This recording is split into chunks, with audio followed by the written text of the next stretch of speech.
Nationwide Arena has become the centerpiece of downtown Columbus, Ohio, featuring a combination of restaurants, entertainment, commercial businesses, and residential space. The arena site was constructed on land that was formerly the historic Ohio State Penitentiary. The naming rights partner is Nationwide Insurance. Nationwide Mutual Insurance and affiliated companies is a consortium of large insurance and financial services based in Columbus. The arena venue, which opened in September 2000, is the permanent home of the National Hockey League Columbus Blue Jackets. NCAA championships for local, regional, and national conferences have been staged, along with a multitude of performance concerts and touring events. The success of the facility has nearly obliterated the darkened legacy of the prison. Constructed in 1834, it operated until 1984 before being replaced by the Southern Ohio Correctional Facility in Lucasville, Ohio. The most notable prisoners included General John H. Morgan, gangster George Bugs Moran, Dr. Sam Sheppard, and famed writer O. Henry.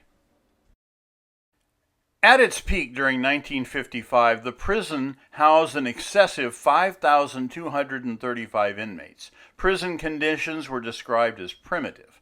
A separate women's prison was built within the walls in 1837.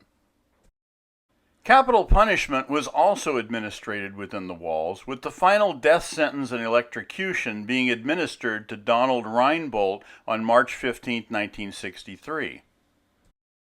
315 men and women would be executed via electric chair within the penitentiary.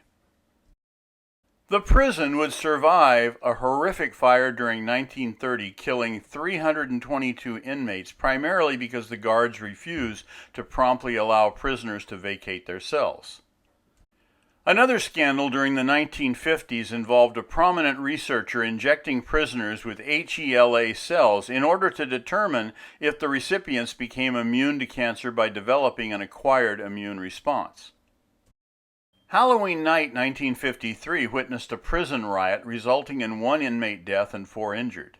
In August 1968, another uprising resulted in 5 dead and injured inmates and 7 injured officers. The most prominent escape involved lifer Lester Eubanks, who was allowed a daytime furlough to the local Great Shopping Mall for Christmas shopping. A friend was waiting and picked him up to drive him to Detroit. He would never be apprehended despite later close calls. The original prison was finally closed and the buildings demolished in 1997 to prepare for the construction of the Nationwide Arena. With such a tortuous pedigree, there is little surprise that haunting has become reported within the arena. Freak accidents have occurred, including a window washer falling to his death from a secure platform. In March 2002, Brittany Cecil was struck in the head by an errant hockey puck and died 2 days later. Employees have reported hearing strange, undefined sounds in the arena and experiencing chronic anxiety within the confines. Despite the acknowledged financial success of the arena for other venues and neighborhood development, an unsettling realization cannot be dismissed. Amidst the landscape of the curse, such phenomena literally goes with the terrain.